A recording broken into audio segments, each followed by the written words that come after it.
All right, so I realized my last recording had my voice on mute. So I'm just going to keep this on all the time. If you don't hear me, please let me know so I can make sure that is covered. Before we start, I did want to mention I'm getting ready to launch a study abroad for next year. So I'm going to share this particular screen, and I'm going to show you exactly where in the world it is.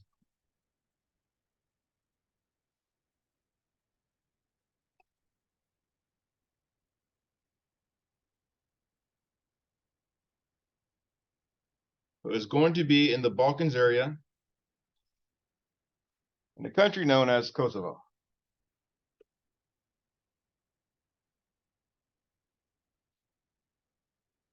So it's going to be here. If anybody is familiar with this area or not, well, if you're not familiar with the area, it's known as the Balkans. This is right next to Albania, next to Macedonia, Serbia. Montenegro is not too far. And it will be 2 courses that are taught. You'll be there for about a month. You'll do work with the government. If you're a U.S. citizen, you can work with the Kosovo government. Otherwise, there's other organizations that you can work with. I have about 14 spots reserved. This is a fairly inexpensive country. Inexpensive. If you were to rent a 2-bedroom apartment per month, it's like the equivalent of $400. Everything's in euros, but they're lower socioeconomic, meaning I guess it's nice for saying poor, but yes. It's extremely safe. There's not much going on. I know because I think pretty much a lot of the people here are from India. Quite majority. There is a professor there who's living there. He's from India. He just moved from India like maybe a year and a half ago, but he's in Kosovo. They'll be one of the person that we'll work with as well. Most people speak English. Most people speak English, so you have to understand the language, and speaking Albanian is very difficult. But most people speak English. It is a predominantly Muslim country, but it's extremely liberal. Lodging, I will be working and get it taken care of. It'll be pretty much, I will work it till it's almost free or free. So I'm working it right now with the U.S. Embassy, trying to get that set up. The most expensive thing will be your plane ticket, and there are scholarships available to take care of the plane ticket. So technically, you just be paying for your class. You will do stuff Monday through Thursday, and then Friday, Saturday, Sunday, you can do whatever you want, as long as you end up in prison. All right? So you have all those days there. You can sightsee. I will take you to a few places on my own, so you'll get to see the area and stuff like that. Let's see.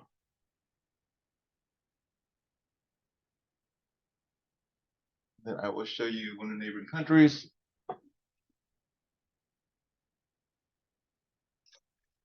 So this is the country that's neighboring. It's a 20 euros for a bus ride from the capital where we'll be at to this neighboring country. And then from there, it'll take you to Tirana. And then from there, it's like another hour. And you have beautiful beaches and stuff like that. And it'll be extremely warm when we're there. All right. So one of the organizations that we'll work with is called CERT.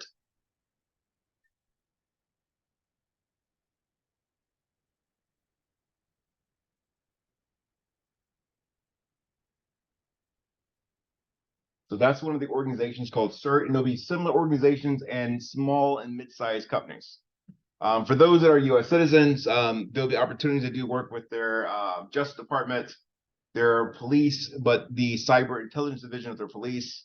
And so we'll be working that out. So if you're a U.S. citizen, you want to come, you can work within their government with no problem. But otherwise, there'll be other organizations. There's many other organizations that need cyber help and stuff like that. So I'll have more details by mid next month. And the scholarships will be available like mid next month and also mid March. And I will be with you guys if you decide to go.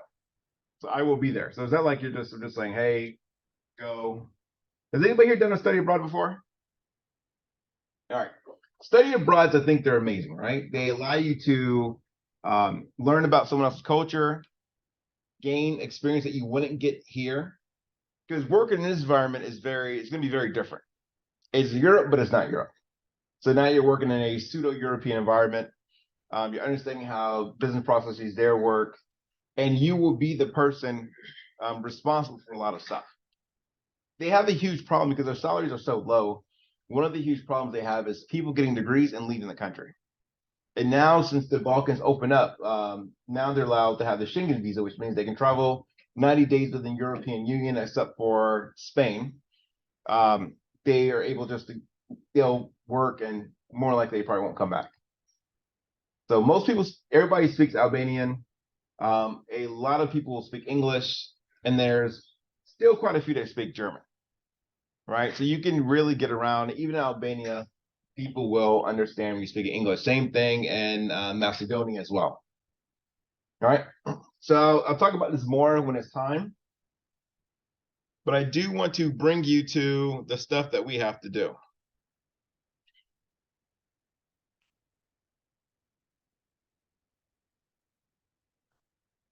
Let's click off on something. All right, this assignment is individual. So this is MySQL database setup and configuration. So the file, I don't know if attached the file right here. There's a PDF file. What you're going to do is you're going to download and review the World Setup English version. And then you're going to install MySQL Server in your system with the instructions in the document. You'll create a new MySQL user with the appropriate privileges for managing the database. Document the installation and setup process, including screenshots. And then you just, here it just says you follow the steps. You have this document here. This document will take you through what needs to be done. So we bring this document up.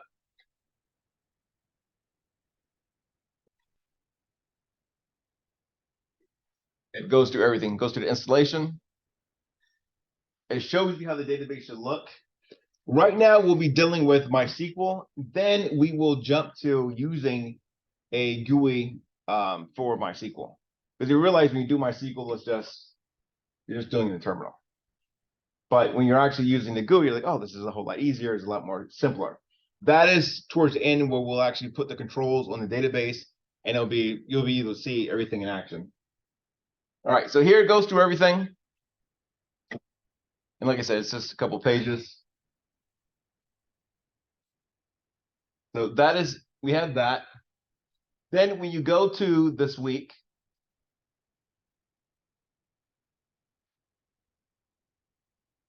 this is where you'll see, this is another database that we'll talk about.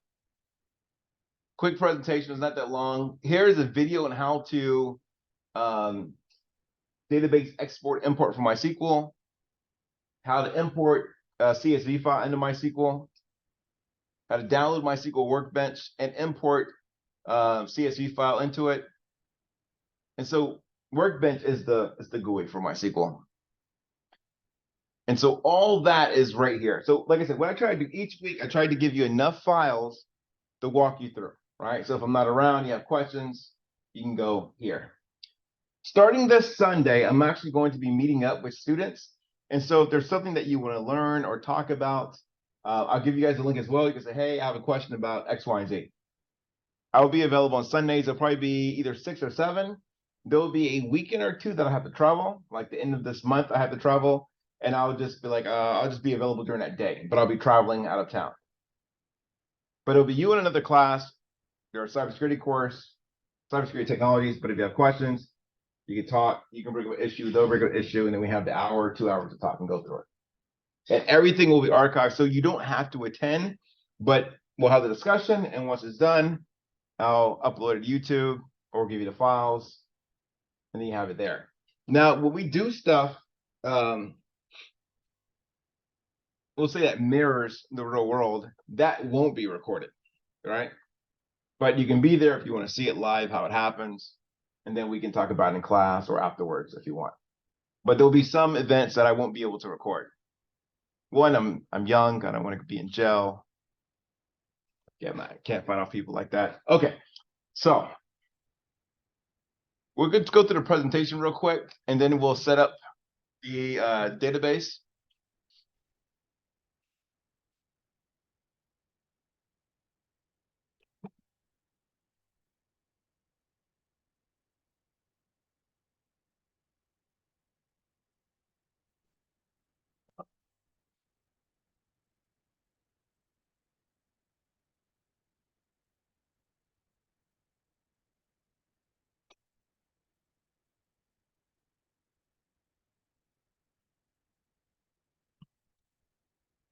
All right, we talked about controls. Let's not forget about that. But when you talk about controls, key thing is talking about frameworks, right? So one of the biggest things they talk about is critical infrastructure, right? Critical infrastructure cybersecurity. Again, there's processes for ensuring that these are secure. All right. So here it says, it's the policy of the United States to enhance the security and resilience of the nation's critical infrastructure and to maintain a cyber environment that encourages efficiency, innovation, and economic prosperity while promoting safety, security, business confidentiality, privacy, and civil liberties. This is Executive Order 13636. All right, so these are how frameworks happen. So here, just showing engaged stakeholders. You had the executive order that was issued. This was February 12, 2013. RFI. RFI is a request for information. A lot of time organizations say, hey, we want a database that we want a system that can work on the moon and need to have these databases, right? They'll send an RFI. The RFI is for people to respond back and say, oh, it's possible to do it, and this is how I would do it. They don't say exactly how they would do it because that's would be contained in the request for proposal, the RFP. They say, oh, it's feasible and we could do it. It's feasible. So once the RFI comes back, they collect, categorize, and post RFI responses. So everyone sees the response. And then from there, analyze the RFI responses. And then for them, they drafted the outline of the framework, then identified the framework elements, and then they prepared and published the framework. So basically, the framework came from industry input. So a lot of times when you see these frameworks, these processes, they've gotten industry input. Industry or academic, they'll say, hey, we need you to serve in this particular steering committee or working committee. You get on that committee and you provide insight on how things should look. All right, so the frameworks for any size, any sector, organization has to already have a maturity cyber risk management and cybersecurity program. And it's also for organizations that don't have a risk management cybersecurity program. When you implement a framework in an organization, what it does, it creates a baseline, right? So you say, all right, I want to do work with banking. All right, if you want to do work with banking, how do my systems need to work? How do they need to look? What do they need to comply with?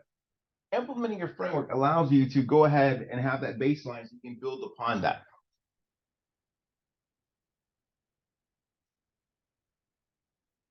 All right, and then it says, on an ongoing basis, facilitate and support the development of a voluntarily consensus-based, industry-led set of standards, guidelines, best practices, methodologies, procedures, and processes to cost effectively reduce cyber risk to critical infrastructure. Right? When you think about cybersecurity, you have to think about putting appropriate controls that don't outweigh the value of the asset. What does that mean? Think about buying a car, right? You bought a car, you spent $5,000 on the car, right? Would you get full coverage insurance on a $5,000 car? Do we know what full coverage insurance is first? What's full coverage? Do we know?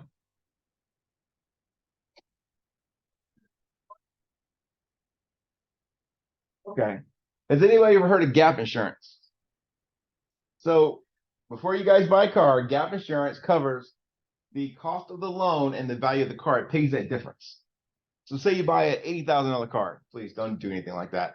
But you do, right? You're like, my first job, paid off my loan, done, get my car, right? Get some big monster truck, or I don't know, get some expensive sports car. And say you get in a wreck and you've only paid out $10,000 of that loan. But then the value of that car is like $50,000. So you have to pay that $20,000 still to the bank, even if the car is totaled. So that's gap insurance, right? So now you have a $5,000 car. Do you need full coverage? Something happens to the car, it's $5,000. You're making all that money now. Who cares, right? Your insurance may cost more than a car in the long run. Depending on your age, the insurance could easily be a couple $100 a month. You didn't know that, did you? Okay. Well, we'll talk after class, but it can be a couple $100 a month. So now you think about it, like, it's a couple $100 a month, and the car's only worth this. The car's a piece of junk. I mean, it runs, obviously, but it's a piece of junk. So now you have to think about, are you are you losing money because you're putting more money in, making sure things are going to be okay if something happens, in the event something happens, or should you just save it and if something happens, you just replace it altogether? Same thing with cyber. If you have a system that is worth maybe $100,000, right? You think about the information that's in there, the system itself, and then should you spend $1 million to protect it? No, not at all. Not at all. The cost of the assets, right? Think about what's going to cost to protect the asset. The only time you should spend a lot of money is if it's going to damage something intangible, like your brand, right? You can't say you're the secure company and then you're getting attacked all the time, right? It's going to look bad. It's going to damage your image, and later it's going to damage the amount of business you can do and stuff like that. So, all right. So here's talking about cybersecurity framework components. So aligns industry standards, best practices to framework core in a particular implementation scenario, supports prioritization and measurement while factoring in business needs, describes how the risk is managed by organization, and degree the risk management practices exhibit key characteristics. And cybersecurity activities and informative references organized around particular outcomes, enables communication of cyber risk across an organization.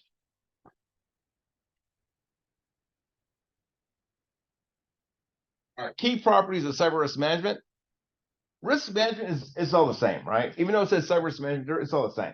How do you manage risk, right? What you do with the risk, you'll have a percentage associated with the risk, 1 to 100.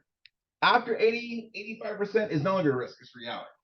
Then you decide how do you actually deal with that new reality, all right? And there's different ways to deal with the risk.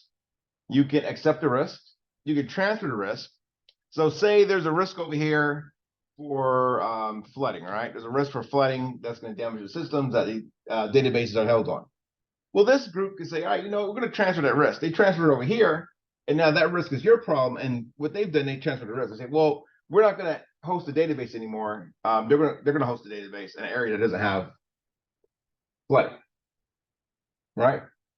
So, and there's things you can do to mitigate risk as well. You can say, well, maybe they keep the risk and they're going to encase the system in something that's water resistant in the event something happens. Different ways of handling risk. Towards the end, we are going to talk a lot more in detail about risk, and we'll create a risk management plan and stuff like that. All right. So here let's talk about implementation tiers: partial, risk informed, repeatable, adaptive. And these are just implementation tiers in terms of risk management. For the purpose of this course, what we'll do is we'll identify where in the process the risk will occur. We'll identify what systems are affected and who's affected. Right? So when you guys work in groups, you'll come up with basic risk. So if you were working today in groups, what is a risk that you would have? What are some risks that you should have? What are some risks? Bad group mate. I don't know if that's you wouldn't write it bad group mate. You would say communication problems, right? And then you would think about ways to address communication problems. Over here, how could you address communication problems? How do you address that risk, communication problems?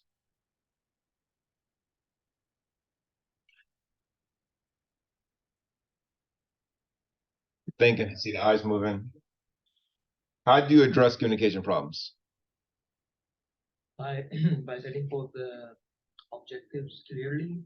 There we go. Setting for objectives clearly.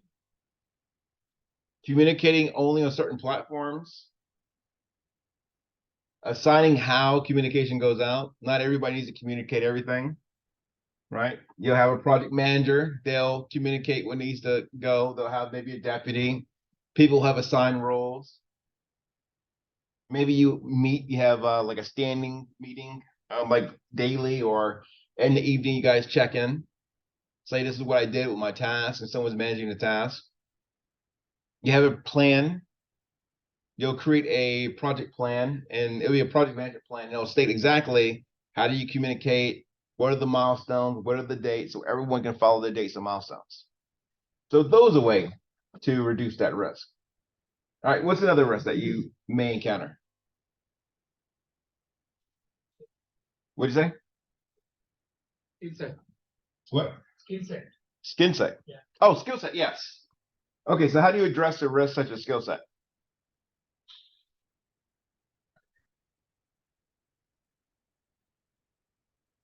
Proper communication and Ways to learn. Okay, assigning roles according to the skills. okay, that's good. Assigning roles according to the skill set. Managing the outline of the project and discussing. Yeah, well, you want to assign roles, make sure you have not more than one person that understands SQL, right? Because there'll probably be some people here who don't understand anything about SQL. So it's like, okay, well, don't get a bunch of those people in your team because you're probably going to be screwed, to be honest. So you want to assign people according to their roles and perhaps have someone shadow somebody. You want to have someone shadow in case that person gets sick. Because we still have that COVID thing, right? People still getting sick. No, I mean, no one's dying really, but people are getting sick. So someone may get COVID. And the rules are you need to be home for like 5 days. And then when you come to campus, you need to have a mask on not to infect others. So that, in terms of the length of this course, you're out for a week. That's significant when you have only a month to get this done, right? That's a fourth or 25% of your overall time for the project. So you need to have a, guess a plan set in case somebody's taken away from doing a position. All right, what are the risks over here? What are the risks?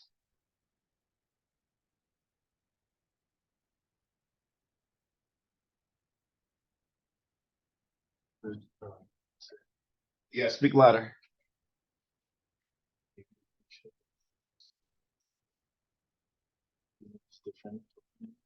Okay, different opinions. Okay, different opinions. How would you deal with different opinions? How would you deal with a risk like that?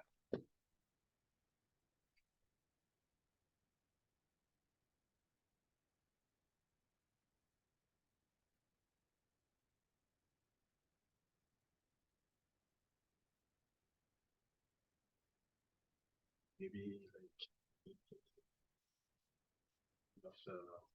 get someone like to say like expose or say something. Okay, so dedicate time for people to discuss or say what's on their mind. But this goes back to roles, right? So now, everyone, there may be issues, but the person who's actually in charge of the program will say, all right, well, we're not going to take this matter up. This is done. We've heard it. It's done. We're moving forward. That is why you have a project manager or a leader to run or to lead the project, right? You have that. What about technical risk? What technical risk may you encounter?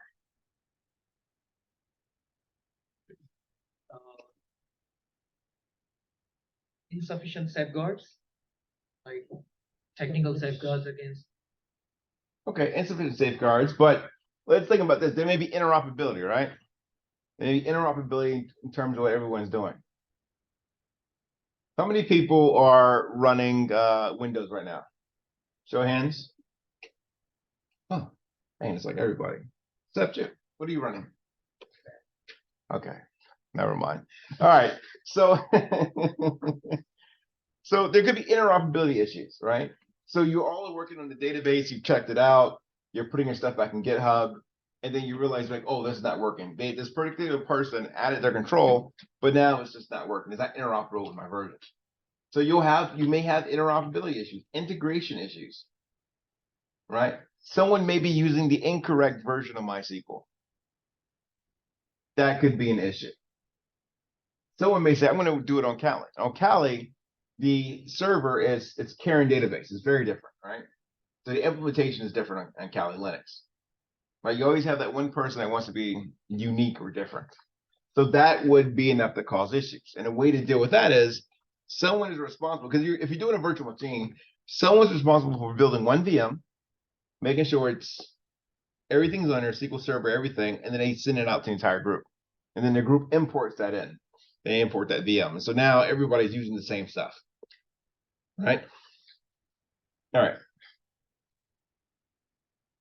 All right, so here just showing senior executives, implementation operations, and specialists. So here just showing more. Okay. All right, here's showing the framework concept.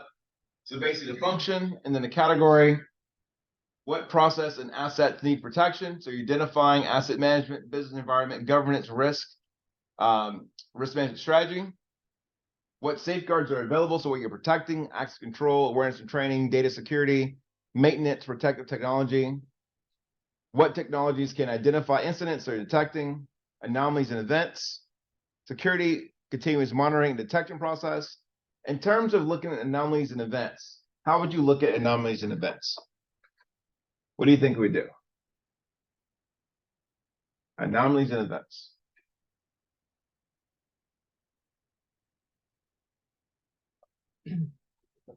Here we go. Look at the logs, people.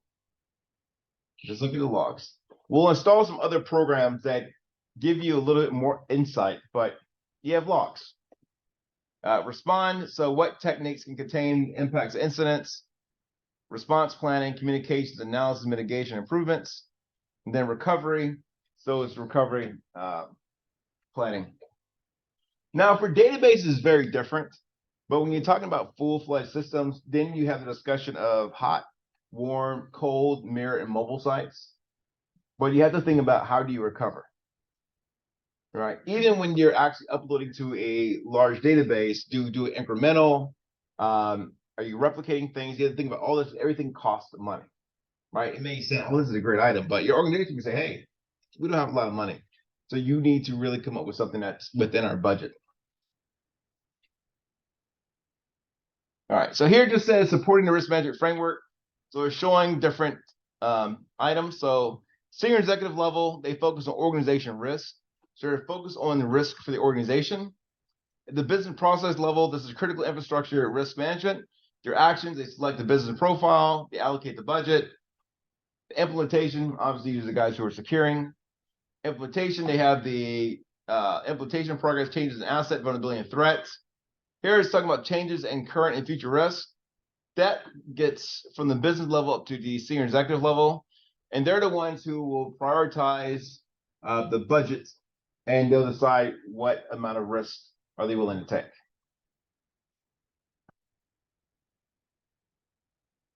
All right, these are the 7 steps. Prioritize and scope. That's step 1.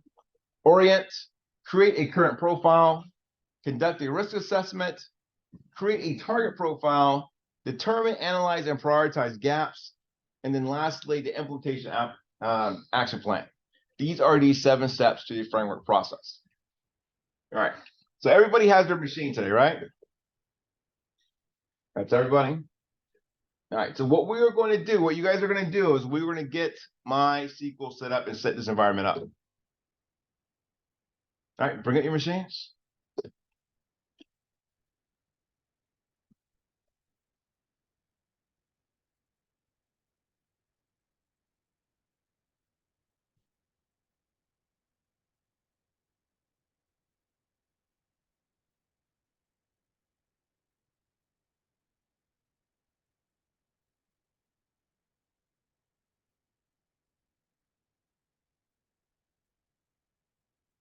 The recommendation would be to do this in Ubuntu.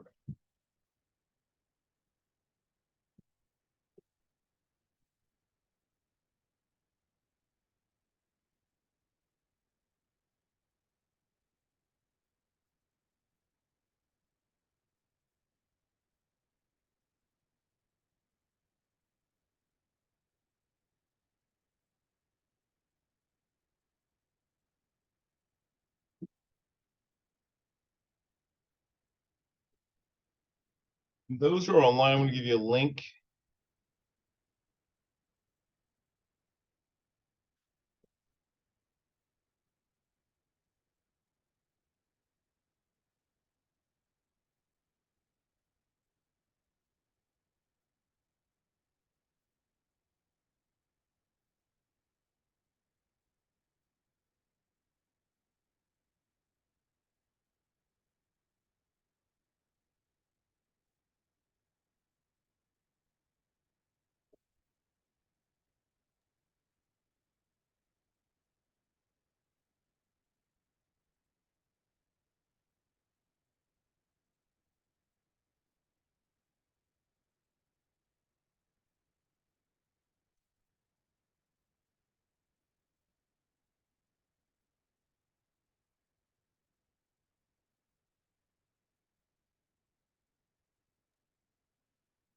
Dr. Mo. What version of Ubuntu would you prefer us to do this on?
And you need to use the command line, obviously. All right, so all I did was, I think I should have that. These are always crapping. Okay, I just did sudo apt install dash MySQL server. I'll create another window here. Sudo apt. So I did a sudo apt install update. Then I did a sudo apt install MySQL server. And that is what you see down here.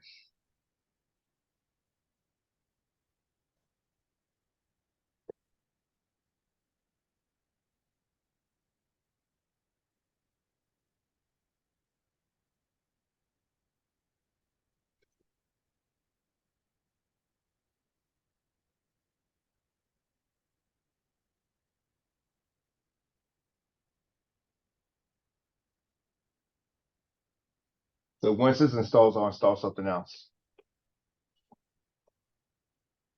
Now I do have the instructions to install MySQL on Blackboard. If you just click there and follow the directions, they will, it's the same thing.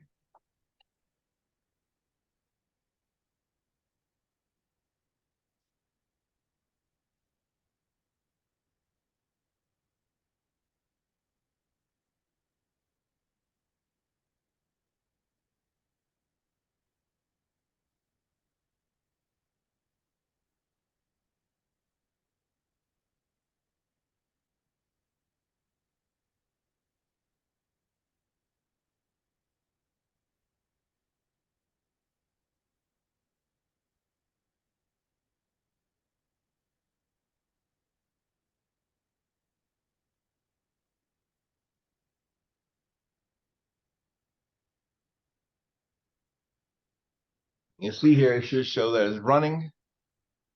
You see here, it shows that it's actively running. Have you guys got here? That's a yes, we're all good. No? Back off by. Just as bad as your neighbor. At least you guys got Apple products in common. Okay.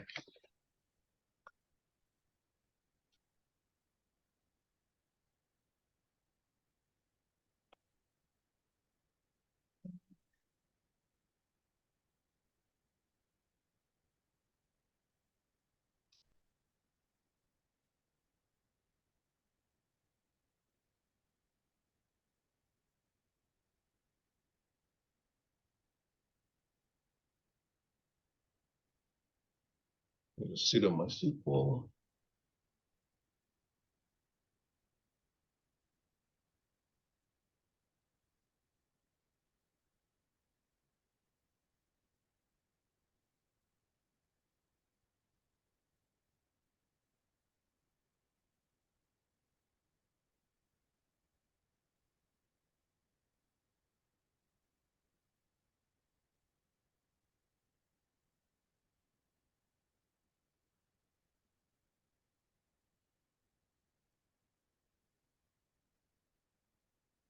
All right, what I'll do is I will, I don't know if I have it, but I have like a little cheat sheet once you're in MySQL that you can get around and stuff like that.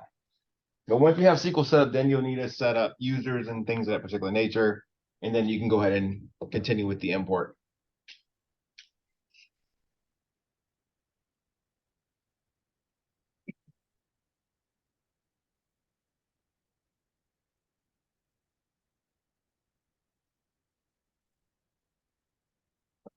Do sudo MySQL secure installation.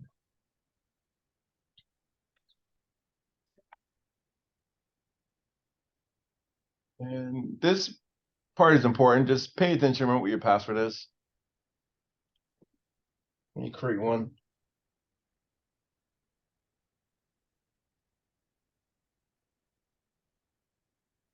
Reload.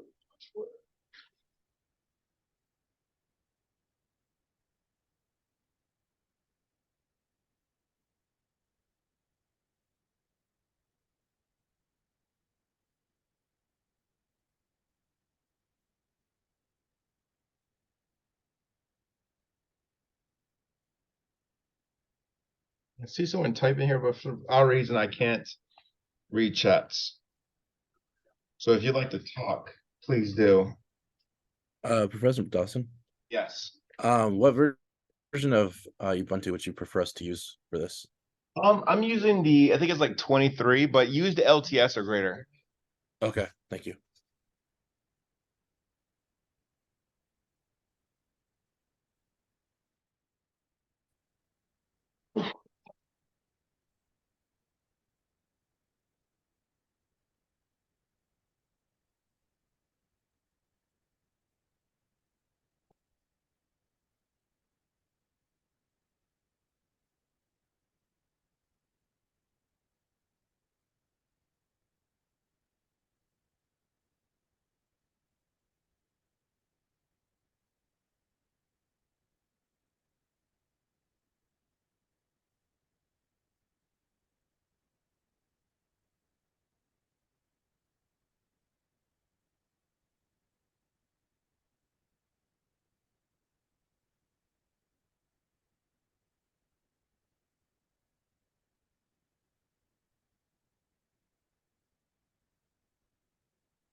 So I did one mistake. I should have enforced a stronger password, but what you'll have to do a lot of times when it asks you to do the MySQL screen installation, it'll generally mess up. It'll ask you to put in a password and then it won't read it. And then you have to go in and use the link I provided in the week. Because then you have to go through a process of actually having it set up so that it'll actually take your password and stuff. But once you do that, then you can start importing and creating stuff like that.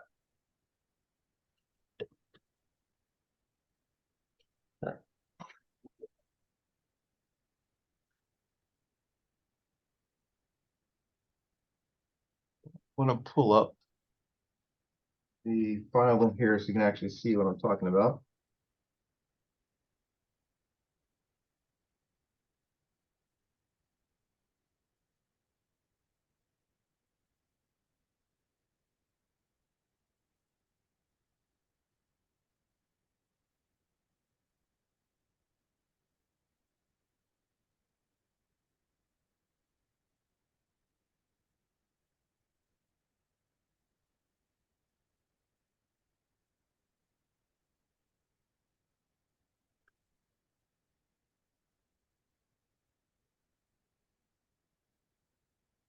So what I'm going to do is I'm going to provide this to you guys. And it goes through how you can install MySQL.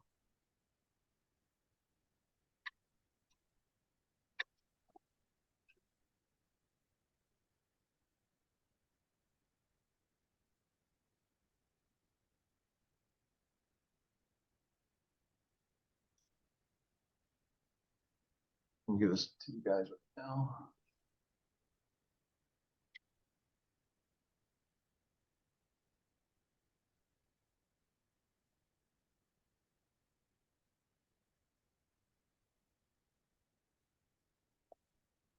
It's coming as an announcement in the email. And if you mess something up, it's not a big deal. You can just do a sudo apt remove, then purge it, and then go through the reinstallation again. It takes a while, but once you have it set up, then everything else will come easy.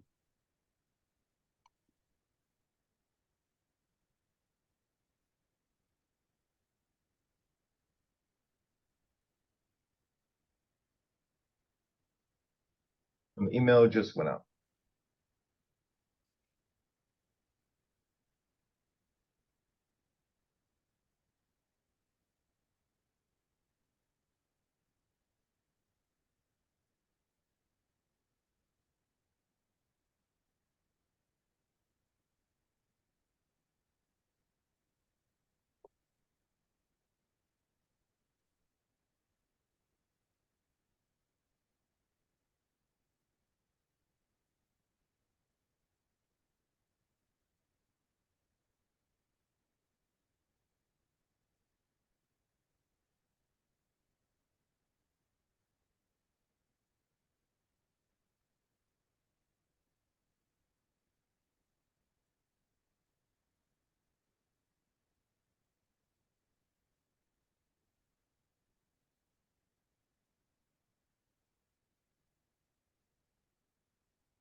All right, everybody online, how are you guys doing?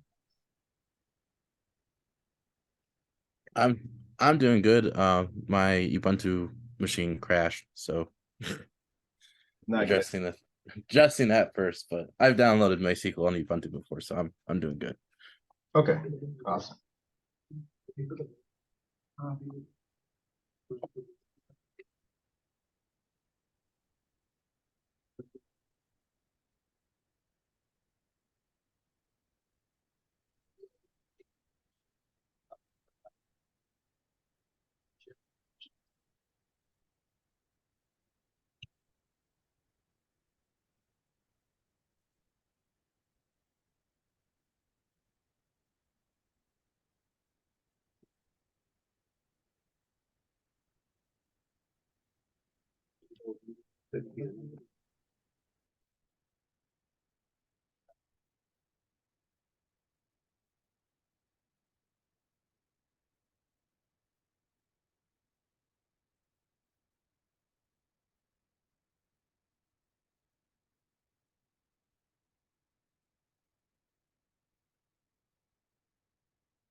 All right, so I got mine set up. To log into MySQL, once you change the password, this is what you're gonna type right here. But follow those steps and you'll be okay. And then from here, you can actually start to. And these are the test databases. I didn't add any stuff in terms in here. These are just test databases. So once you get to this point, then following the instructions will be, I think, fairly easy.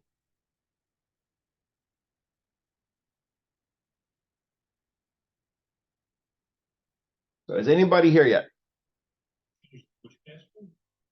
Oh, you just need to set a password. This is when you do the MySQL secure installation. Yeah. Okay.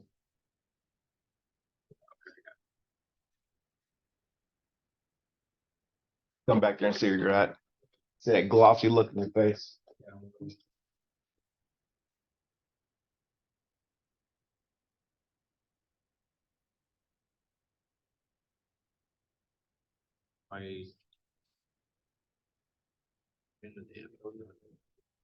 Log in as a user. Control D. And I'll bring up the item you got. Go to the link inside. Email it.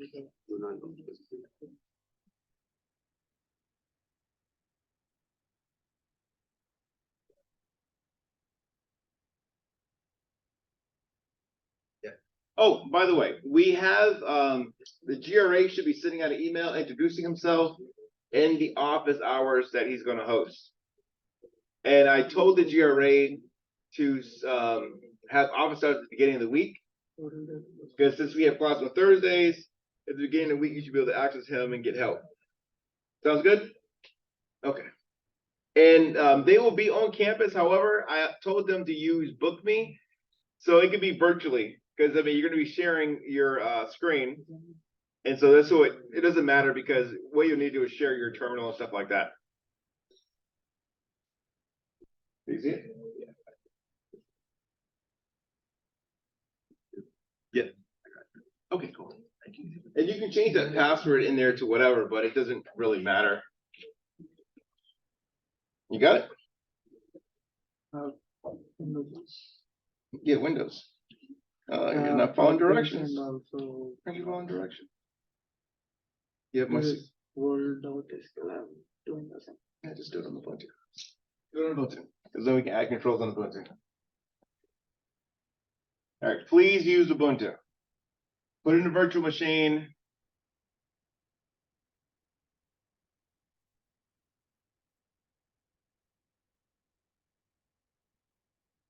Because we're going to work to get this assignment knocked out today. Because when does it due, people? Tomorrow. So we're knocking it out today. Think of it as like an early, I don't know, gift. I don't know what holidays in there, but. Early stage done. Now go ahead and create that database. Mhm.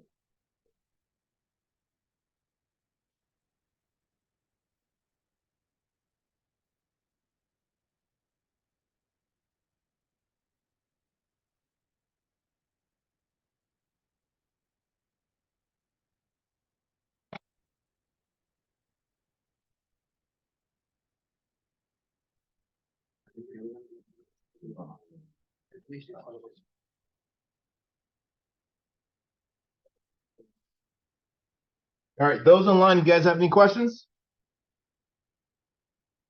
How are we progressing?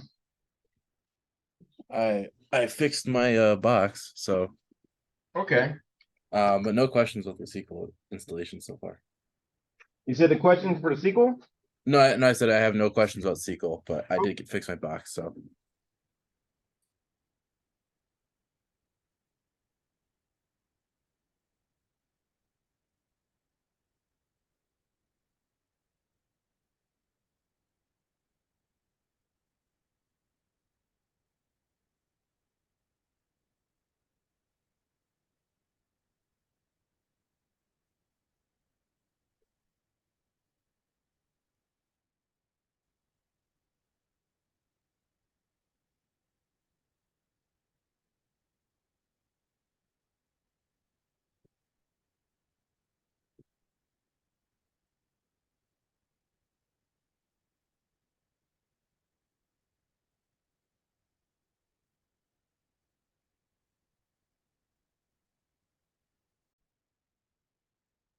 All right, so we did an item earlier.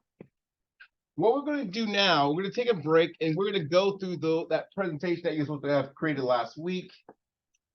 And I am going to allow screen sharing. And you can turn on your mic when you speak. And I think I might put on my headphones. There's no sounds that come back, no feedback.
All right, so let's do that presentation real quick that we talked earlier. So you can share your items and then you could talk using your microphone so we can capture it on video for everyone else later. Who wants to go first? Do we have it?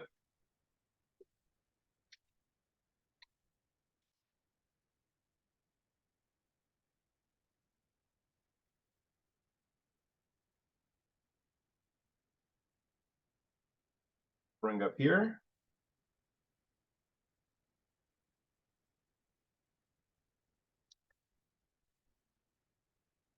Give you guys like 5 minutes to get set up and then we need to start going.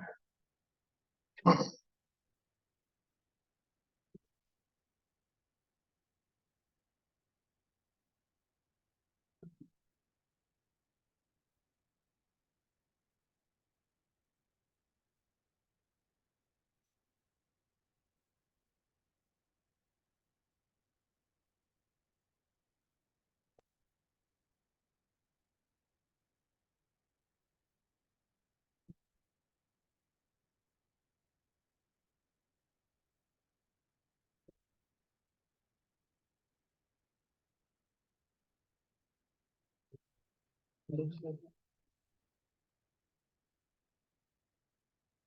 4 minutes left.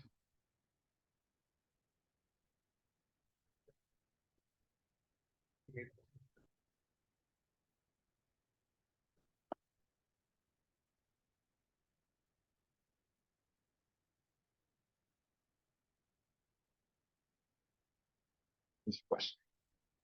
We off of the and using Windows and MySQL install it. Okay. Do it in Linux. Submit again.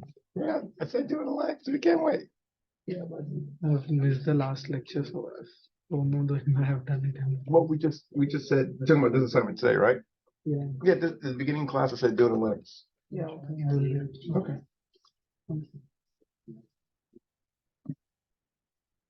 2 minutes. 2 minutes.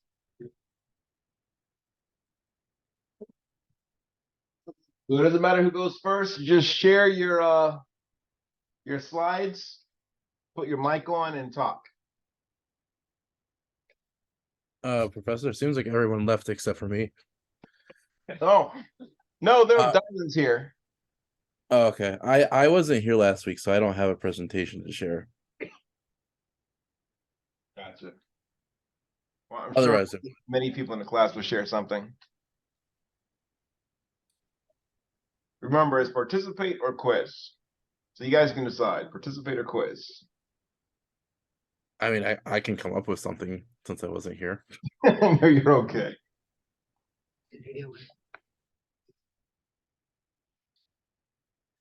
Yeah, I'm curious if you can hear me through the meeting.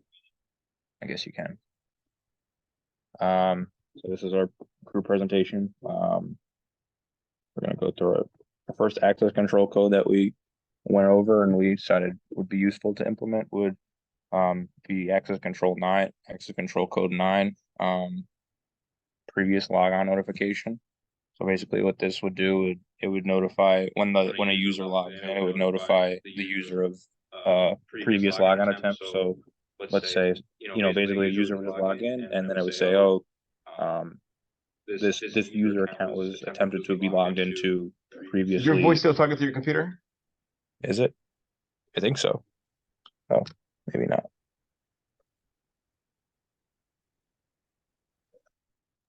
Testing. Oh, It's it is. fixed. Awesome. Okay. It is? Okay. Okay. So Um, go back to the previous one. Sorry, I accidentally clicked. I think it was like AC9, right? Yeah. All right. So with AC9, what was the severity for this one? Was it low, medium, high? Or did you just look at the generic one? What do you mean by low, medium, high? So- I remember the page you're Yeah, talking remember- about, but Yeah. there were the only Go ahead. I think it was low. I don't believe that it was like a solve or an issue that was, like I don't believe the attack or anything was like a critical vulnerability or anything like that. It didn't solve like a vulnerability. It was more of like an informational tool. Yeah, so these aren't vulnerabilities. They're just things that you should do to harden your system, Yeah. but it'll have like a severity and then it'll have control enhancements to make it, I guess, more robust, Okay. right? So in the future, now you're just getting, I guess, familiarized with the different controls and the family of controls and sort of, what does it mean? But later you'll deal with the enhancements and adding that into your actual database. So like here it says, notify user of previous login attempts. But, it's like if you log into a machine, it's like, one previous failed attempt, two previous failed Yeah. attempts. Inform user of number of previous attempts, successful versus unsuccessful. And then it says it can be a simple console message when logging into the database management system. Yep. All right. So that's, these are pretty, I guess they sound or seem pretty easy. But these are controls that need to be in place. It's not here, but there's also controls that will say that you need to tag the database, right? So not only when you log on, but when the screen comes up, it says if it's, classification, low, medium, high, right?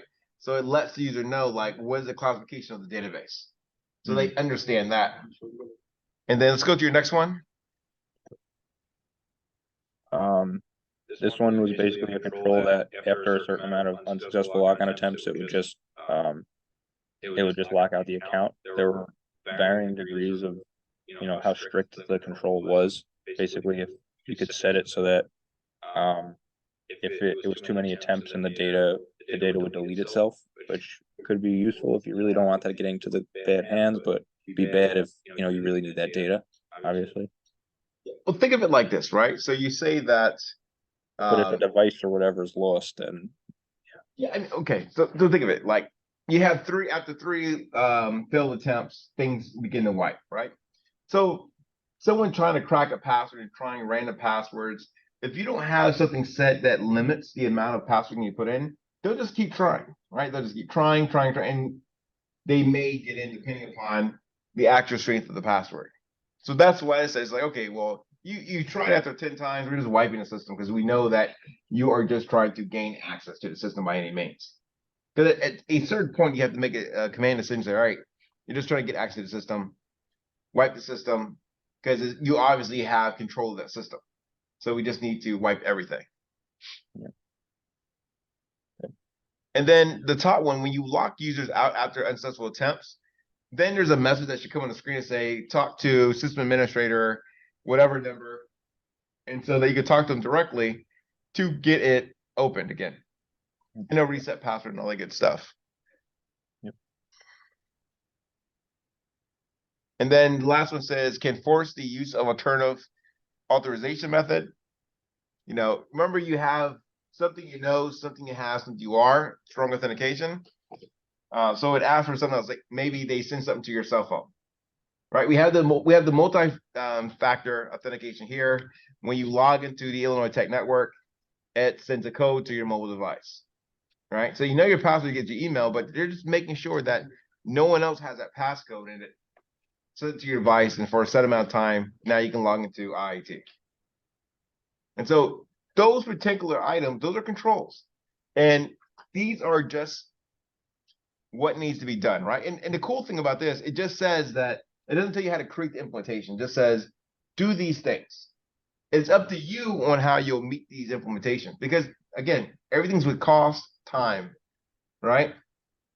So if you say alternate authorization method, it could be some type of common access card. It could be some token that you physically have. It could be a biometric. But if it's a biometric, now you have to provide employees with the ability to provide their biometrics, right?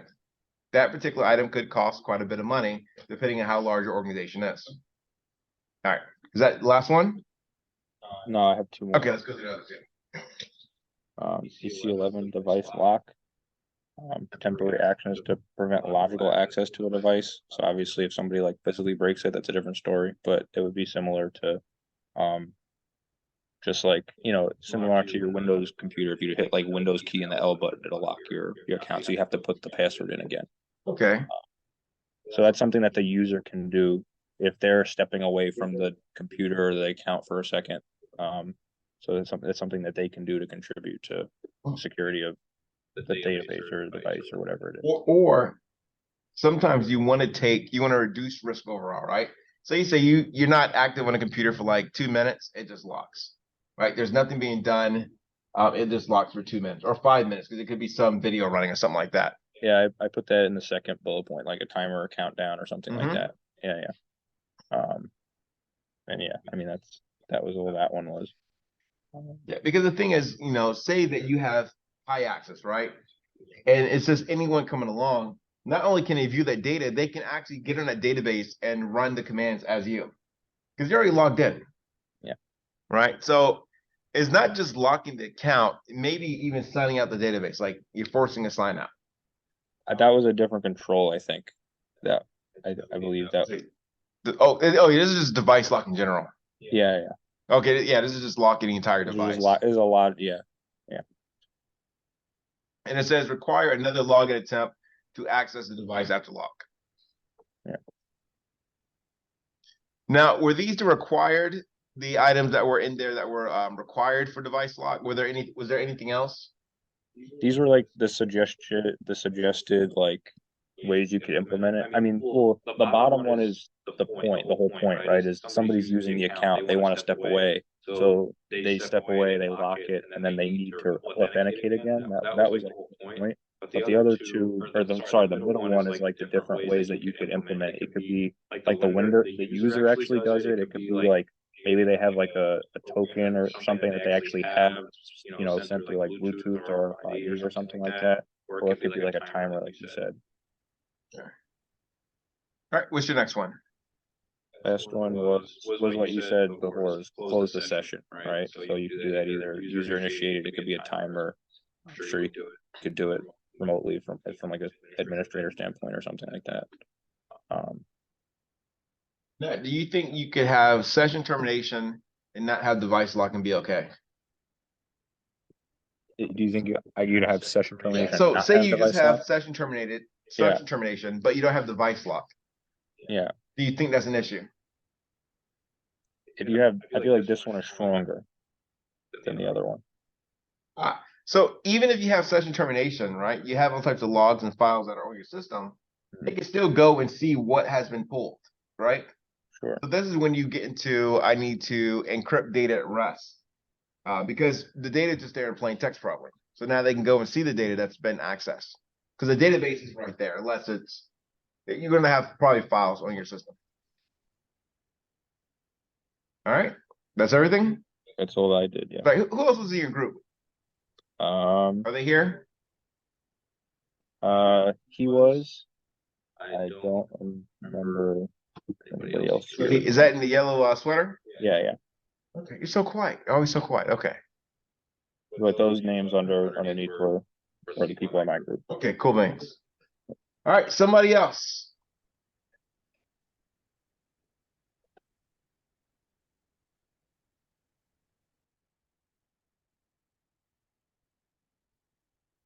Who is next?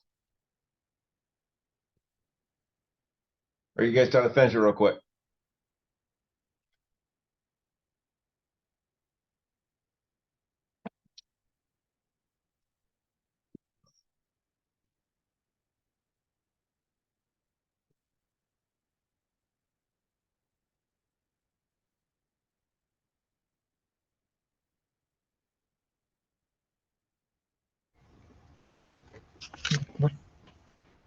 बोल ना तू वाजून दाखवायचं फक्त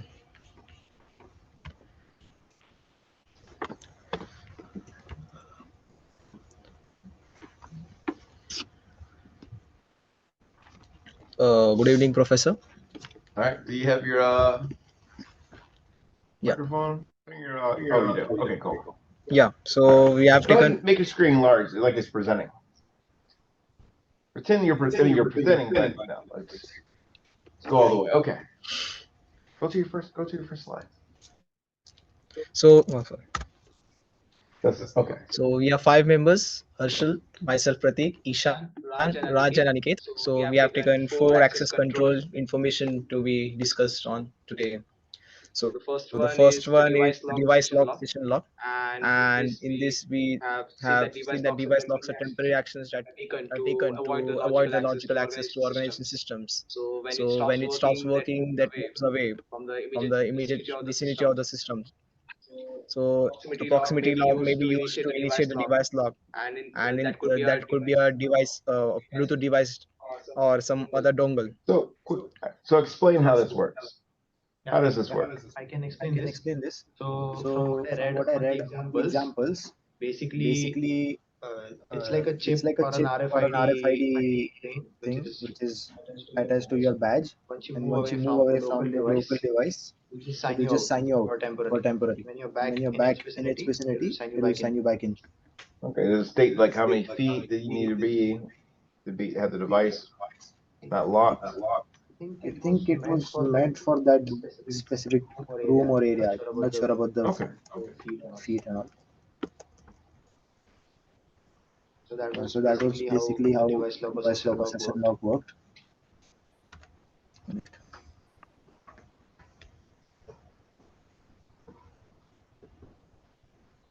This Harshal will take. So the information sharing basically refers to the information which can be restricted in some kind of manner. So there need to be some kind of mediation between sharing or conditioning of the information. So it can include like encrypting the data or using of uh, user authentication like two-factor or multi-factor. Let me read this myself, right? So this control applies to any information that may be restricted in some manner, privileged medical information, which is PHI, contract sensitive information, proprietary, personally identifiable information, so PII, classified information related to specialized programs or departments based on some formal administrative determination. Depending on the particular information sharing circumstances, sharing partners may be defined to individual group, organization level. Information may be defined by content type, security category, or special access program compartment. Information sharing. So information sharing, it seems like it deals with classification of information, right? So sharing information that's been tagged to some classification. That's what it seems. And let's go to implementation of AC21. Let's cover that. Why don't you cover that? I just research about it by using some kind of authentication while sharing information or the like verifying the person for whom the information is intended, Okay, and how do you do that? by using some kind of keys or something like Okay. that. What type of keys would you use? They can be like uh, while you share the information, the first person can say a certain key, which can be decrypted by the other person who wants that information. Okay, you sign message with what key? What type of key do you use to sign a message? What type of keys are there? Keys can be, I mean, this can be of any type, like Like car keys? You said any type. Okay. digital keys, like any kind of text or something like that. They both begin with P's. I'm not sure about it. Public and private. Don't worry, we'll be sharing keys in here. These keys, right? Public and private keys. The private keys are Public. It'll be your public. private keys are only restricted to the single person. And the public key is what you'll share. Yeah. All right. So you have that. It says two-factor authentication. So what is two-factor authentication? What does that mean? Two types of verification, or Okay, what are the three types? What are three types? first one is the Password. like entering the password. Okay. Second one can be checking if password who the person who entered the password is the right person. But you said password. Password is something you know, right? So something you know. Give me the other two methods of authentication. Verifying email or verifying OTP. Something you know, have, are. Biometrics. Yeah, biometrics. Right? Something you have, like dongle you talked about. So that would be your, that would be strong authentication.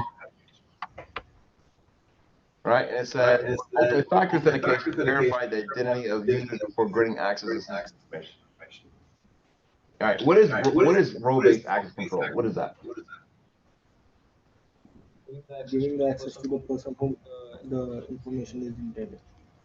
Like Give me a bit, something better. Yeah. Role-based access control.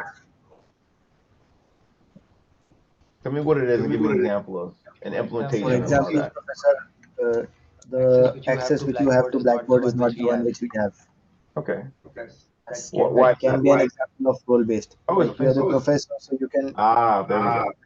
access what all students have submitted and all their assignments. But we can only submit assignments. We do not have authority to check other people's assignments, and That can be that an can be example. an example. Okay, so it's interesting. So you're talking about RBAC and saying our access to Blackboard is different. Now, we don't mention it here, but what is rule-based? So how does the rule-based, how does rule-based apply to us in terms of our access to Blackboard?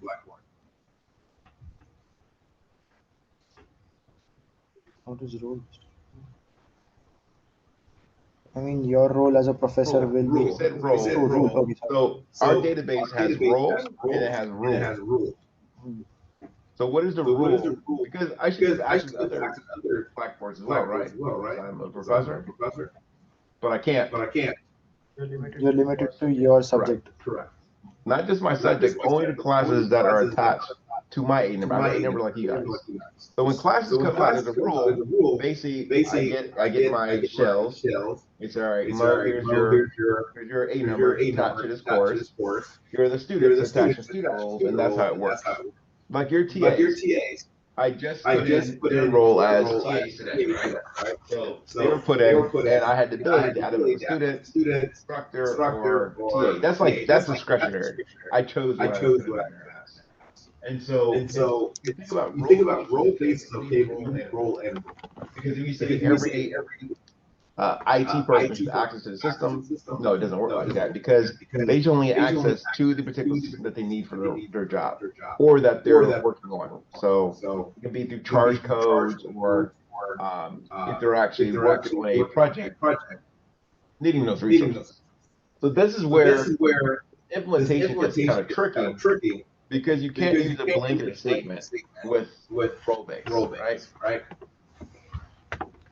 So even though it says ensure that the user only have access to the information necessary for the task, but role-based basically says based on the role they should access everything. If that was true, then I would have access to every single Blackboard shell, which would be ridiculous. But the rule set in place in terms of every class is underneath my A number, I have administrative rights for it. All right, what's the next one? Next one is separation of duties. So the separation of duties include mission of business functions and Okay, don't read it. Don't read it. Yeah. Don't look up there. Say it doesn't exist. yeah. So it's like different people having different access to the key roles and the system support, Okay. like aspects of protecting the system. So they have different roles, and different people have different access to entering the treasure. So Like why do you want separation of duties? Why is this important? so one people cannot access everything, and the information is very crucial, and one person should not have the access to everything. Like it's important for like as in For an example, if a person gets a privilege to access the whole system, so that can be misused in any ways, depending on that. So the separation of duties basically means like if we have some goals, like considering an example, so it's better to divide each like the goal thing which we want to accomplish into smaller sections and dividing each smaller section to a particular person as a role. For example, the software developer would be doing a software developer job, not a job of tester. The tester would be doing the tester job. So the main purpose of separation of duty includes that. So what if the software developer could also be a tester? What do you think would happen? there might be chances like he won't be doing his work role properly because he has already developed the same thing. But a third person doing that would be having a different perspective of that, and will be doing that in a detailed manner compared to a developer who has built it. And plus, if you've developed something, they're like, hey, you need to test this. It's like, well, I know it's working. You're going to run the test differently. You are going to maybe skip on some things, especially if you've been doing it for a while. And you want to make sure there's checks and balances in place, right? That's why you have separation of duties. So there's checks in place. The person developing something shouldn't be the same person approving it. It's like, hey, I built this application for you. You know, I approve it. I'm going to go ahead and send it out into production. That's a no-go. All right, let's go to the next one. This is access control 7, which is unsuccessful logon attempts. In this, we have seen that there are various interfaces we use, such as social media apps or any login registration portals. So we have a registration ID and password. So what happens when we are not using some websites for a long time? We forget the password, and there are several attempts to log in. So what the system does is they put a lock on your login system, and which can only be unlocked by the administrator. So we can't just there are some system we have to mail the admin that system is locked and I'm not able to log in to it. But some are automated systems, and what happens? They give you some questions, like some person questions or some security questions or some captcha that you need to do. So after that they unlock the access, and you can just log onto the system. Okay, they give security questions, right? What are these questions security questions usually asking? They are basically general questions that could be related to you personally, maybe like your father's name, your mother's name, or the place where you are born, or some sport you like, or some sweet dish you like, anything. Sweet dish. What sweet dish do you like? Like gulab jamun. What is it called? It's an Indian sweet dish. Is it good? You should try it. Okay, you gonna bring it? Yeah, sure. Yeah, I mean, yeah, sure. Someday. Sure. Oh, so you can't cook. Okay, it's okay. When you get it, bring it. I'm curious. I guess we So what is the problem with those questions? What happens is these questions are like I mean these are easy to remember. Suppose I'm logging into Oh the no, they're system. easy to remember, but they're also easy to guess, right? Yes, they are. I'm probably So sure in your that's why social the media, system. you're eating this favorite dish all the time. Like, this guy eats this every day. You're probably, it's something easy, right? That your name, right? In a number of countries, like if you're a junior, more likely than the father's a senior. It's you're a third, you're the second. In Iceland, you're named after is like son of, daughter of, right? So you can figure out these particular patterns. And so then that becomes fairly easy. And plus, when you're in certain nations, a lot of information is public access. So where'd you grow up? Okay, I just looked for it on the web, right? So that also depends on the interface we're using. Suppose it's a Google platform or some Meta platform. They have the information secure with them. So some questions are tricky, like they ask you about some memory like you had in your childhood. So there are series of 2 to 3 questions, not just one question. So 3 questions are Memory like difficult what in to your crack. childhood? Sorry, sir. What's this childhood memory? Give me an example. I'm curious. I mean, there are lots of such memories. I mean, Okay, give an example of a good one. Because what I'm saying is like with social media, so many people have put their data out there. You can sift through the stuff. So what I'm saying is like these questions aren't difficult to break through, right? So that becomes the issue, right? You're saying some memory. You probably posted a memory online. You're probably like 5 on Facebook when you shouldn't have been, and posted, and it's probably there. So someone goes in, they create an account, they become friends with, I don't know, your mom or your auntie, and they go through and they sift through all the information, and they learn you. And that becomes the issue with these questions, right? So for that problem, the new thing came like some years back, that OTP verification or other two-factor authentication. So you can use an application on a cell phone, and that would just give you like this My IIT portal. It gives a Okta Verify portal. So when I log on to my IIT portal, it gives a Okta push. So I push on my cell phone, then only it logs on my laptop. So this can be used for overcoming this issue. Okay. So that's fine. That was it? Yes, sir. All right, who's next?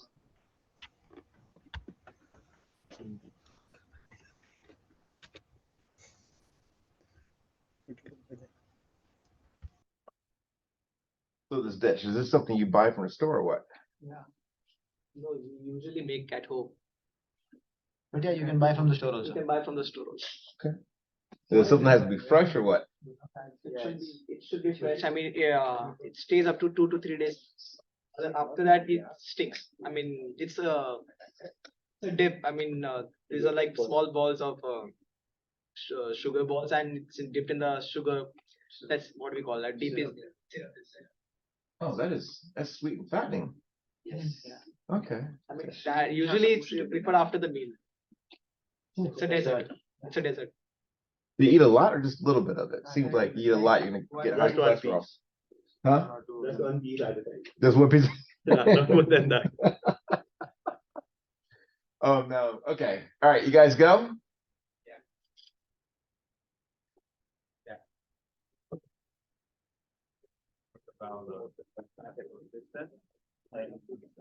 We make for the commercial banking, for example, and we have the 3 members over there. And we have the 3 access controls for the commercial banks. And first one is All right. Turn your mic off.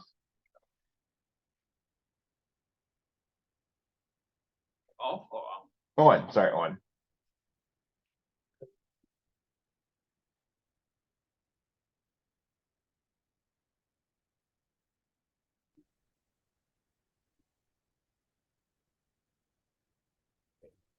So we have 3 members. And we have 3 access control for commercial banks. And first one will be the AC2 about accounting management. And second will be the AC12 for the session terminations. And the third one will be the AC17 for the remote access. Yeah. So, like Adam told, our use case scenario is commercial bank. So in commercial bank, we know like there are different kind of stakeholders. Like there's a teller, then manager. Then if we go on the higher side, then there is a regional manager. Then there's some general manager and stuff like that. So their information system that deals with funds also has these layers of access. And this also like kind of conforms to the same idea of role-based account management. So what happens here, like if there's a teller, so there's a set of rights that this person has. Like he or she can deposit the funds, withdraw the funds, transfer the funds, and create the account. So the manager has a different level of rights. Like manager can authorize these things, but the teller, on the other hand, inputs only. So it's like kind of 2-layered authorization system. So in which one person inputs with the person who inputs has a lower set of rights, and the person who authorizes has a higher responsibility, and therefore he has like kind of 4I principle. So he authorizes that. So authorization rights that manager has is like he just authorizes the transactions, and then he can also create teller accounts. Like if there's a new recruitment, so you can create the account for that teller, input the intra-bank transfer request. So what happens, like if let's suppose there's a Chase Bank in Bridgeport and then there's a Chase Bank in Bronxville. So one of the branch has cash or liquidity crunch. So they don't have the funds, and there's a person waiting there who is account holder who has just given the check.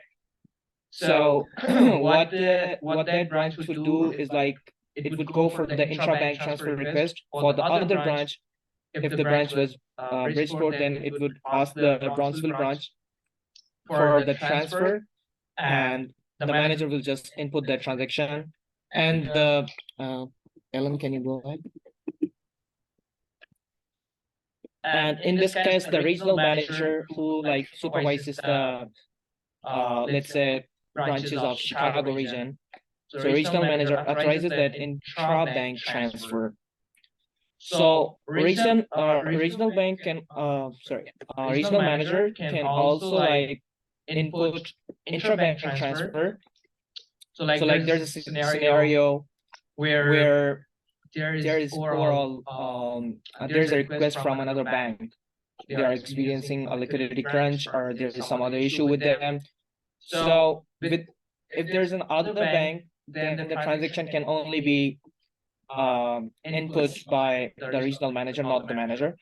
So that's just the separation of duties that the previous group was talking about.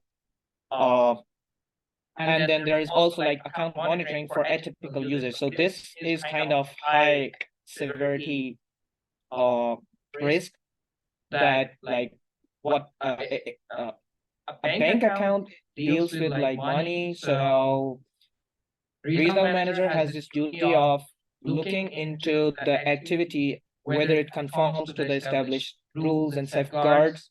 If there is any abnormal activity by a teller, like I know personally, since I work in a bank, I know a couple of instances where people have kind of misused, they abused their authority and they acquired the passwords of their colleagues and they were their colleagues at certain points, but they got promoted eventually. So what happened is like they inputted the transactions themselves and used the authorization password from their colleagues, and they got some funds and which they were eventually caught after like 6-8 months. So this is what back happened. in Pakistan. This happened in Pakistan, and there are like numerous events like that we as central bankers have heard of. Okay, so when individuals moved up, and I was going to ask about that. When individuals move up, do they delete the old accounts, or they change the accounts with a new role, with new access controls, and remove the old access controls? Yeah, that's right. Actually, they change the roles. Like they change the amount of responsibility. They keep that same account, but they change the access level to that account. So that's what happened. So they had the like kind of same password for that bank. This issue was highlighted, and then they kind of changed that password policy of changing it more frequently. But it seemed like the bank back in Pakistan had ghost accounts, and these are accounts created. This is a problem, right? This is with account management. There's a control for this, and so this is when individuals they leave an organization, but their account is still active. It's still there, right? It hasn't been closed off. So someone who has access to that account, or they know about the account, they can still get into the system. And so it seemed like that happened quite a bit. Yeah, it could be actually. I don't know exactly the details of it, but you know it happened once. Yeah, that's we know the big picture what happened, and yeah, that's what happened. So coming back to the general manager, the general manager has their own rights, like they can authorize the intra-bank transfer that was input by the regional manager, and they can also like monitor for atypical usage. And then there's the admin. That's like technical person like us. You can create account, disable, terminate account, and if there is inactivity for like, let's say 120 seconds or 150 seconds, then they can log out from the. But the admin can't do anything in terms of bank transfers and stuff like that, right? No, yeah, they don't have that right. That's unfortunate. Yeah. So now I will hand over to Alan. Oh, it's mine. Sorry, yeah. Okay. So it's mine, and I'm talking about the session terminal in the bank system. And the session terminal in the bank system refers to the process of ending a user's active section within the system. And this is an important security measure to protect sensitive customer information and prevent unauthorized access to customers' account. And also I have some examples for how the session terminal implement in the bank system. First one is the inactive timeout. Like when we using like log into our bank account on the web page, or when we log in our account in the mobile app, like when the bank system like notice a user is in a inactive status for a specific period of time, for example, like 5 minutes or 10 minutes, and the system will automatically ending this session and like to prevent users forgot to log out by themselves. And But you can secondly, Does your bank log you out after 10 minutes? oh, like for me, I use the Chase app on my mobile. Like it maybe only takes 3 to 5 minutes, I think. When I put on the back end. Okay. Yeah. So it's 10 minutes sounds a bit long. Yeah, just like different bank has their different like time period, like maybe 3 or maybe less. I'm not sure about others, but for Chase, like 3 to 5 minutes. Okay. Yeah. And the second one is users initial logout, like just when we like after like finish all the account stuff, like transaction deposit or something, and like we can like click log out by the users by ourselves and to end this section. And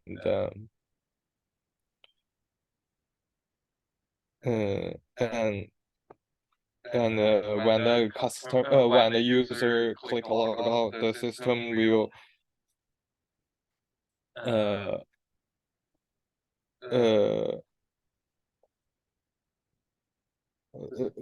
like the system will ensure all the active section associated with that account are terminated. And the third one is multiple concurrent sections. Like the user's account can allow log in different device. Like we can log in mobile, we can log in on our laptops, we can log in our desktop at once. Saying you can't or you can? We can. Okay.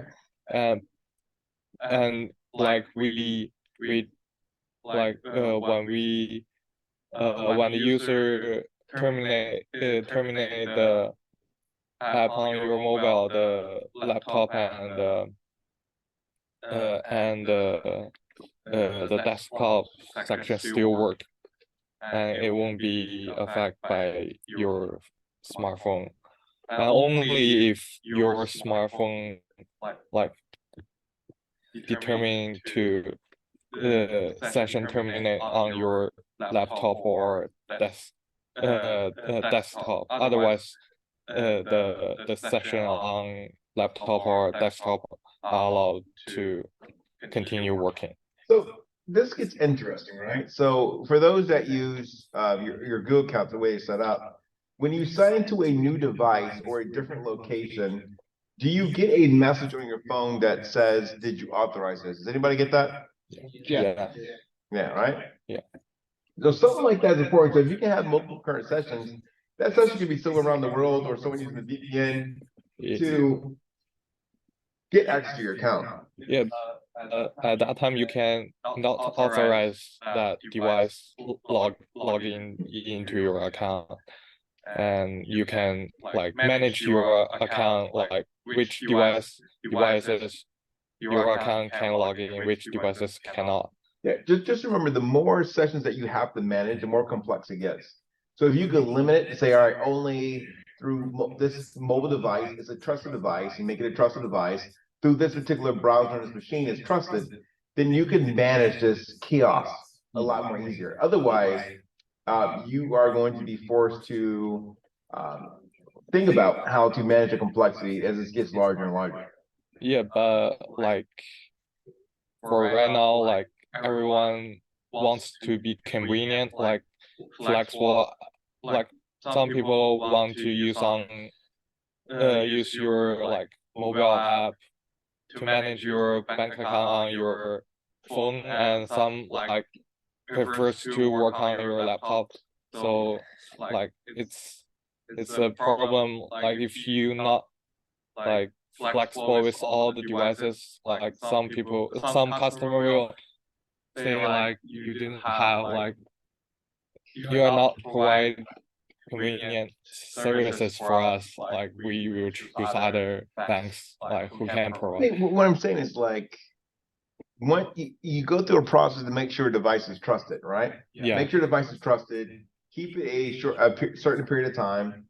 And then if they want that device, maybe 90 days later, they need to. Oh yeah, Yes. re-enter the password or like Yeah, because you don't want to get to the point, because people will do this. They will say, oh, I'm going to use this device. I'm going to log into my child's computer, my computer at school. And now you have all these devices out there that you can have in session on. Yeah. You want to have something that's manageable. You need to manage it. Yeah. I mean, the customer will want anything, right? But at some point, you have to educate and guide the customer. Yeah. Like maybe do some lessons like how to manage your bank account. It's like with kids, right? Kids are like, oh, I want to cook on a stove, Daddy. It's like, oh, okay, don't touch the stove, it's hot. Yeah. Take the hand near the stove. Well, I'm not taking, but they go near, oh, it's hot, it's oil burning. Like they begin to learn the same thing you do with customers. Yeah. Right. Maybe also for elder people, like how could you manage it, like protect your bank account not from like stolen or something? Yeah, because if you're a financial institution, what you want to provide is security. It's gonna be, people don't want to lose lots of money in their account. They don't want someone hijacking their account. They don't want someone going in or they're getting scammed. Right. So that could be a selling point. And that those are branding some other stuff, but it's how you kind of wrap the controls and get the actual end user to buy in. Like when you're thinking about like these sessions, what you can do, depending upon the budget that your organization has, you can have a session where you bring in customers and you ask them, say, hey, what is more important to you? If I give you X, Y, and Z, and if I give you X, Y, and Z, do you realize that these are the potential, these are the threats here, because you change the threat landscape. This is what could actually happen. Oh, now I understand. Okay. And then, well, perhaps if you deliver the implementation of this requirement in this simplistic way, we'll accept it. And the fourth one is clearing session data, like when we do after the session termination, like the system will like do the system will clear all the like temporary data when the user logging into their account, and this will allow the other sections to this will allow the personal detail that will not be stolen from the system. Like do not keep too much personal detail in our system is in the bank system is better for the customer for the user, and also better for the bank system, like to decrease the being attacked possibility. And the fifth one is the secure session management. Just you talked before, like some authorize like when we log in into others different devices, you have to like ask for the authorize, and you have a like a feature in the like web page or mobile app, like you can manage your session authorized those stuff. And And if your mobile device is part of the secure session management, I don't know if anybody here has had their mobile phone stolen. Has anybody had their phone stolen? Okay, only Pakistani guy would have. They steal phones in India too.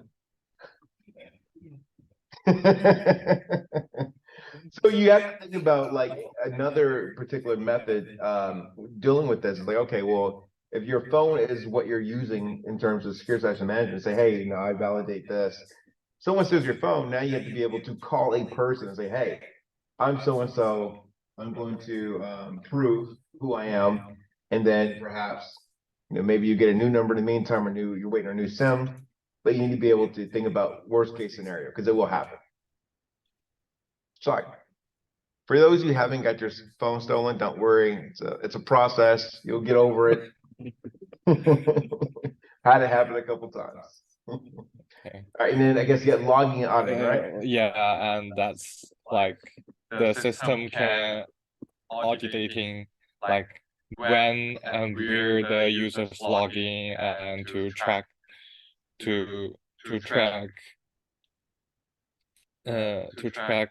how is your account security or not, like are you logging to different devices, or are you logging in different country, different location, different states, something like that, or maybe like you use a like unsecure Wi-Fi surrounding, something like that. It's interesting you mentioned logging in from different countries. What some companies do, they provide you their own laptops, and they don't allow you to install VPN tools. Yeah. So, they're like, oh, you can work 100% hybrid, and like, we're going to make sure you're in country in case we need you. And so they make sure that you can't install VPNs and stuff like that. So that's how certain companies are also some limiting what you can do, huh? Yes, some companies like more strict on the internet, like if you have a like working computers, working laptops, you cannot like link your computers to the internet. You must keep it offline to make it secure. Yeah, or they'll give you a set of recommendations in terms of this is the antivirus you need, this is the firewall set you need. They'll give you I guess a number of tools or recommendations to harden your system, so it can be usable in accessing the actual network. But yeah, and I know a number of people that during the pandemic they were working remotely, and now their company is not allowing them. Well, they can work remotely, but they can't, leave the country with their work. Yeah, my parts and Alex the next. Yeah. I'm going to talk about the remote access, and there's a different kind of stuff to relate to the remote access. And the first one would be the authentication and the authorizations. And basically this one is like you authorize the persons, such as like bank employees and like bank administrators. And when they have to access the system, they have to provide their like username or the password. And like maybe different banks, they have different requirements. Maybe the employees and the workers have to provide their like ID or like others requirements. And the second one will be the secure. Let's go back to the first one. Okay. So when you think about distance education, right? When you have to take a test, I don't know the full steps, what they do today, because there's different laws in place and stuff like that. But when I did online education, you actually had to have a webcam, and you had to be on webcam, and they had to make sure it was you taking the test or doing the work. Yeah. They do that now? Same thing or what? Yeah. But yeah, that is how they identified who you were. Like, okay, Mo, you have this online class, you're taking an exam. There'll be a proctor right there and they would make sure that you were who you should be. Yeah. And that would be something as well, because even though you have all these technical controls, you still really want to verify. I'm trying to think of a site. There's a couple sites that will ask for biometrics. Before you log in, you just take your phone, you identify who you are, and then it'll let you continue accessing that particular site. So that's something as well. Again, everything costs money, so you just gotta think about what your company's willing to spend, and then also what your return on investment is. All right, go to your next one. Yeah, next one will be the secure connection. And then once you get in, and there's some of connection we're using like the protocols like SSL or like TLS to ensure that the data being like transmitted and to protect the interception, something like that. And then like some of banks, they're using the server of the virtual private network to like VPN to protect their connection and like between the user's device and the bank's network. And then this help to prevent and to ensure their information being like transmitted, and it's kind of like the protect their connection, something like that. And the fourth one will be the access control and the authorizations, and this one is like different kind of level of job, like the management or the workers. When they access, they basically they can access like different kind of resource. Like managers can access like more, can get more information, get more resource compared to the employees. Okay. And the last one will be the multi-factor authentications, and it's MFA, and this one will be like they have different layers of security. Like for example, for our school IT, if you want to get in your personal account, maybe the website will send you like send some message or like the code to your cell phone or like to your system to like double check it's actually a real person, and then after you input the code, and then you can access to the website, something like that. Like different kind of ways to let you to double check your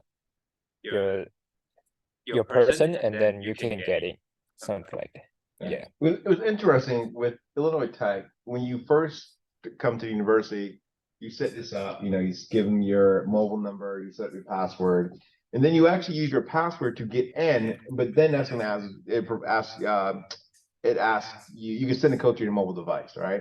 And then from there you can get in. And then after a while, it logs you out. It times out. So, if you try the next day, I think it's 24 hours. The next day you have to do it all over again. Yeah. And if you go in a new device or new browser, you have to do it as well. Yeah. So I go back and forth between different browsers, and I'm like, oh, let me ask for the one-time password so I can log in as other browser. And yeah, that's it. That's it? Yeah. All right. Is everybody gone? You guys haven't gone? Are you ready? You're not ready? Was not there last week. Where were you? Home?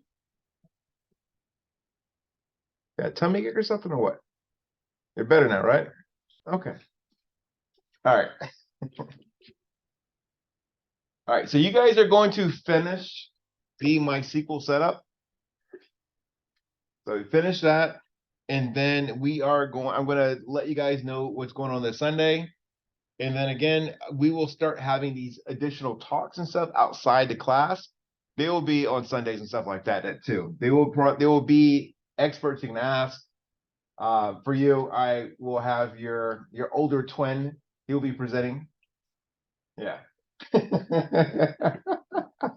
So you can see what you can look like in 20 years. So he'll be presenting as well. And so, you'll be able to ask people out in the field. People are working commercial, government. A lot of these people will be working government in some capacity because a lot of these people that we'll be talking will be from the DC Metro. But I will have commercial people and people from regions that you are probably from or near. All right, so make sure you get this done and submitted. I will have this lecture loaded up by tomorrow, but make sure you have this done, and the TA will be sending out his information. He's taking a class, he's got an A, so I would have some faith that he can get this work done. But if you have issues with the TA, I will be working with the TA as well, so we'll knock it out, all right? Any question, guys? No questions? I had a quick question. Yes. Questions For the about assignment the task and the 3, security 4, and 5 policies, in our do you assignment. want us, how many Okay, let me security go to it. controls do you want us to do?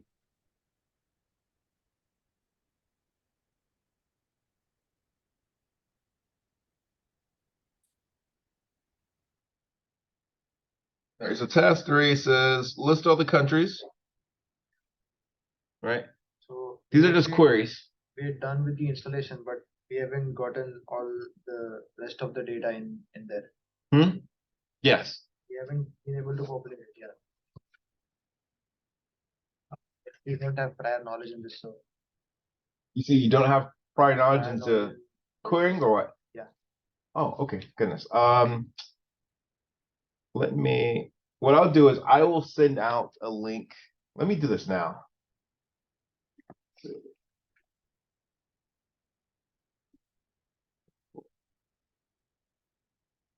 We'll send a cheat sheet.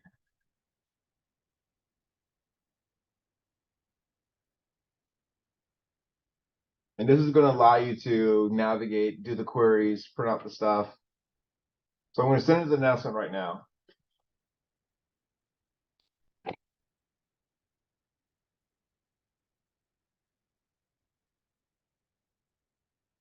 Called MySQL cheat sheets.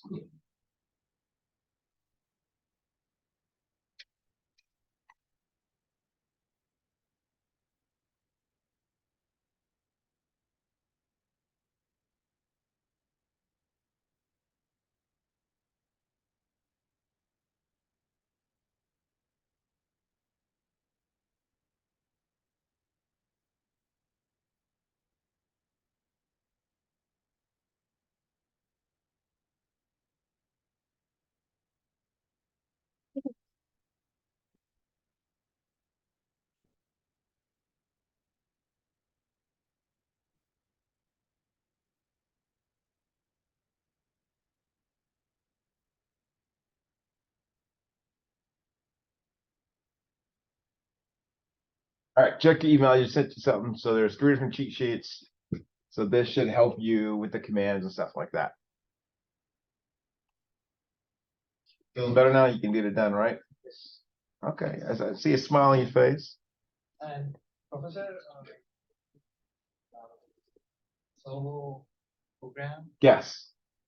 So when is it going to start, or like It will be in the summer. I have to choose the 30 days, but it'll be in the summer. summer? Yes. Like in June, or Yeah, June, July. So, do you have to like pay something to apply for it? oh, I mean, you don't have to pay to apply, but you got to pay for the class. Yeah, I mean, it's America, nothing's free, not even healthcare. Apply new visa for. Oh, so Kosovo is interesting, right? So this isn't Europe. I mean, I don't know how to explain this. Let me see. Let me show you. So Kosovo. Yeah, it's in the Balkans. Yes. Yeah, so it's in the Balkans. So